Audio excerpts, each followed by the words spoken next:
যে কোনো বড় সভ্যতাই কোনো না কোনো নদীর তীরে গড়ে উঠেছে। নীলনদ কিন্তু তার ব্যতিক্রমী নয়। প্রাচীন মিশরীয় সভ্যতা এই নদীর তীরেই গড়ে উঠেছিল। নীলনদে মূলত দুটি প্রধান উপনদী রয়েছে।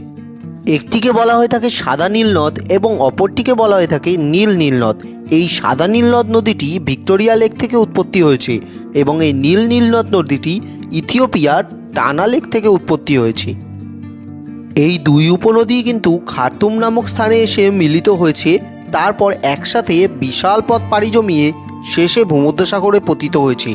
যাত্রাপথে এই নদীটি মোট 11টি দেশ পাড়ি দিয়েছে, আর সুদীর্ঘ এই বিশাল পথই এই নদীটিকে পৃথিবীর দীর্ঘতম নদীর তকমা দিয়েছে। নমস্কার বন্ধুরা, আমি সব্যসাচী সিংহ থিঙ্ক উইথ সব্যসাচী চ্যানেলে আপনাদের আর একবার স্বাগত জানাই। আজকের পর্বে আমরা জানতে চলেছি আফ্রিকা তথা বিশ্বের সবচেয়ে দীর্ঘতম নদী নীলনদ সম্পর্কে। তার আগে আপনাদের কাছে আমাদের অনুরোধ, আমাদের এই চ্যানেলটিকে প্লিজ সাবস্ক্রাইব করে দেবেন। এটি আপনাদের জন্য তো সম্পূর্ণ ফ্রিতে হয়, এতে আমাদের অনেক হেল্প হয়ে থাকে। এবার আসি আজকের পর্বে। সবার আগে আমরা এই নদীর অবস্থান সম্পর্কে জানব।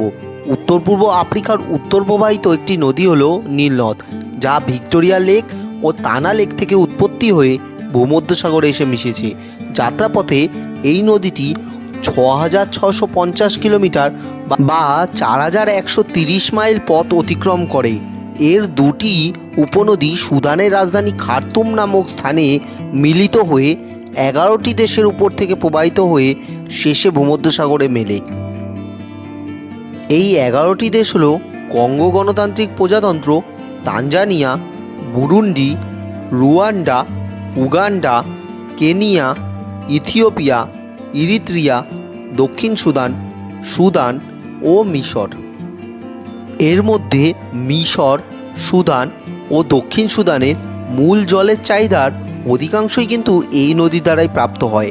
তবে পৃথিবীর দীর্ঘতম নদী হলেও এই নদীটিকে পৃথিবীর ক্ষুদ্রতম নদী হিসাবে গণ্য করা হয়ে থাকে বার্ষিক ঘনমিটার জলের প্রবাহ দ্বারা পরিমাপ করে। সাদা নীলকেই ঐতিহ্যভাবে মূল জলের স্রোত হিসাবে মনে করা হলেও নীল নীল নদী কিন্তু এই নদীর 80% জল ও পলির উৎস। নদীর উত্তর অংশটি নুবিয়ান মরুভূমির মধ্য দিয়ে কায়রো এবং বৃহৎ আকারের বদ্বীপ হয়ে প্রায় সম্পূর্ণ উত্তর দিকে প্রবাহিত হয়েছে। এই নদীটি ভূমধ্যসাগরের যে স্থানে গিয়ে মিশেছে তার নাম আলেকজান্দ্রিয়া। মিশরীয় সভ্যতা ও সুদানের রাজ্যগুলি মূলত এই নদীর বার্ষিক বন্যার উপর প্রবলভাবে নির্ভরশীল। মিশরের বেশিরভাগ শহরগুলি আসোয়ান বাঁধের উত্তরে নীল উপত্যকায় অবস্থিত। এই ছিল এর অবস্থান। এবার আমরা জানব এই নদীর বেশ কিছু আশ্চর্যজনক তথ্য সম্পর্কে। মূলত হোয়াইট নাইল এবং ব্লু নাইল এর অর্থ হলো নদীর উৎস। প্রাচীন মিশরীয় ভাষায় নীলনদকে বলা হয় হ্যাপি, যার অর্থ নদী। কাপ্টিক ভাষায় একে বলা হয় পিয়ারো বা ফিয়ারো। নবীনে নদীটিকে আমানদাউ বলা হয়, যার অর্থ মহাজল। লুগান্ডায় নদীটিকে কিইরা এবং রুনিওরোতে একে কিহিরা বলা হয়ে থাকে। মিশরীয় আরবিতে একে এননীল বলা হয়ে থাকে এবং স্ট্যান্ডার্ড আরবিতে একে অ্যান নীল বলা হয়ে থাকে। বাইবেলের হিব্রুতে এটি হা শিহোর নামে পরিচিত। ভিক্টোরিয়া লেক থেকে ভূমধ্যসাগর পর্যন্ত 6,650 কিলোমিটার দৈর্ঘ্য বিশিষ্ট এই বিশাল পথে নদীটি পৃথিবীর দীর্ঘতম নদীর আখ্যা পেলেও তা পৃথিবীর বৃহত্তম নদীগুলির চেয়ে অনেকাংশেই জলধারণ ক্ষমতা কম। উদাহরণ হিসাবে যদি কঙ্গো নদীর কথাই বলি, তার মাত্র 5% জল কিন্তু এই নীলনদ ধারণ করে থাকে। তবে মোট 32,54,555 বর্গ কিমি রাস্তা পার করা এই নদীটি সমগ্র আফ্রিকার 10% এলাকা জুড়ে রয়েছে। নীলনদের সবচেয়ে বড় একটি বৈশিষ্ট্য হলো যখন অন্যান্য সকল নদীর জল কমে আসে তখন নীলনদের জল বৃদ্ধি পায়, এবং যখন সকল নদীর জল বৃদ্ধি পায় তখন নীলনদের জল কমে আসে। অত্যন্ত উষ্ণতম সময়েও যখন অন্যান্য নদীতে জল থাকতো না, তখন প্রাচীন মিশরীয় সভ্যতায় কীভাবে নীল নদে এই উষ্ণতম সময়ে জলের দ্বারা বন্যার সৃষ্টি হতো তা আজও কিন্তু একটা রহস্যের বিষয় রয়ে গিয়েছে। মিশরকে নীলনদের দান বলা হয়ে থাকে। এর প্রধান কারণগুলি হলো প্রাচীন মিশরের সবচেয়ে বড় বড় শহরগুলি বা নামজাদা স্থাপত্যগুলি এই নদীর তীরেই কিন্তু অবস্থিত রয়েছে।